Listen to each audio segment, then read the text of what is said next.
Well, good evening, sisters and brothers. It's Saturday night in downtown Vancouver. We got the Canucks on, we got World Rugby on, I think there's concerts at the Commodore, but I'd say this is the hot ticket in town right here. Let me first say thanks to Jim for the warm introduction and hello to all of you on behalf of our 85,000 members here in the province. I also want to say thank you from the 27,000 K-12 members that you work with each day.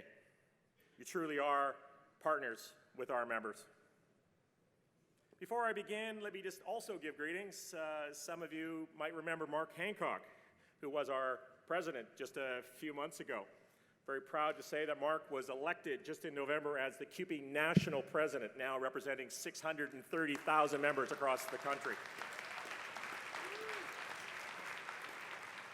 I also want to thank my good friend Jim Eicher, for his tireless leadership and activism on behalf of just not teachers, but from kids, parents, and the public education system. Jim, you're behind me there. I know you're not quite done, but this is your last AGM, so I wanted to acknowledge the incredible, important contributions you have made to public education in British Columbia.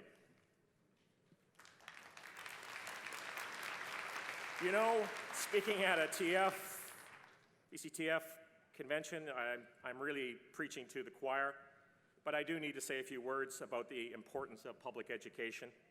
I don't have kids, and even though there's just been just a few years since I left the public education system, okay, that's supposed to get a bigger laugh, but there really is not a day past that I really don't think about the importance of the public education has had on my life.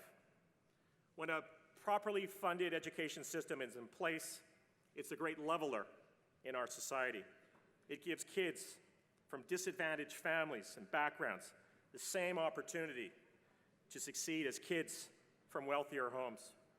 One of the greatest weapons, I believe, to fight inequality and social injustice is to have a quality public education system. That's why it makes me so angry to see what the BC Liberals, and they're not Liberals, we should stop calling them Liberals. They're not Liberals. What they've done to the education system over the last 15 years, whether it's ripping up your contract, starving the system, cutting resources, trying to pit teachers against support staff, against students and parents and communities. This government's approach has weakened the system, so it shouldn't come as a surprise to you that inequality in our society is growing and not shrinking. And it shouldn't come as a surprise to you that kids under this government will continue to live in a cycle of poverty. And it shouldn't come as a surprise to BC Liberal politicians who deliberately have done this because they really don't care about working families in this province. And you'll probably be hearing about the recent provincial budget, but that budget really shows how little Christy Clark and her gang care about families in this province. And at a time where the Premier can find $100 million for her fake, and it is a fake, prosperity fund, she's actually cutting even deeper into K-12 funding. And just as she spins that taking away bus passes from people with disabilities is, quote, making their lives better, she also has the nerve to say with a straight face that she's increasing funding for schools. This year, as you probably know, there's a $24 million cut that they're labeling as under administration. Much of that administration, if you're not aware, is money spent on school clerical workers, CUPE workers, trades, maintenance staff, custodians, and bus drivers. All these support workers, our members, are going to be hurt by these direct minister attacks. And all these cuts come at the time the Liberals managed to find another $48 million in funding for private schools. Now, at the same time this government continues to cut spending on education, school property taxes are set to increase at twice the rate of the increase of spending. That's a significant shift from our perspective in the burden of school funding to property taxpayers. I don't need to tell you anything more about this government's record. We could spend all night and later maybe in the bar talking about what this government has done. But if you need one more example of just how out of touch the BC Liberals are, in a budget that took away bus passes from some of the most vulnerable people in this province, people making over $150,000 get a tax break. There's a BC Liberal message for you. Rich people, here's $236 million in tax cuts. Disabled people, give me your bus pass.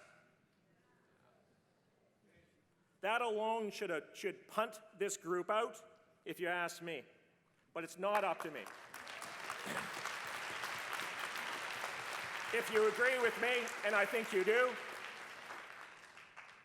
this mean-spirited approach to public policy needs to be put in the dustbin of history. I hope you will join with myself and my union to make some change next May in a meaningful, progressive change for Victoria. In the meantime, sisters and brothers and friends, we will continue to work together for strong partners in education to ensure we can do everything we can. Doesn't matter which party is in place at the time, to make sure that the learning experience will be the very best for students, regardless whether they live or grow up to school, regardless of their economic family status. I look forward to working with you, your new leadership, your activists across this province. Our union is with you. I'm the new president of the division, and I can say we will stand with you to continue to fight. We will go to the wall to fight for strong public education. Have a great convention, sisters and brothers. We'll see you soon.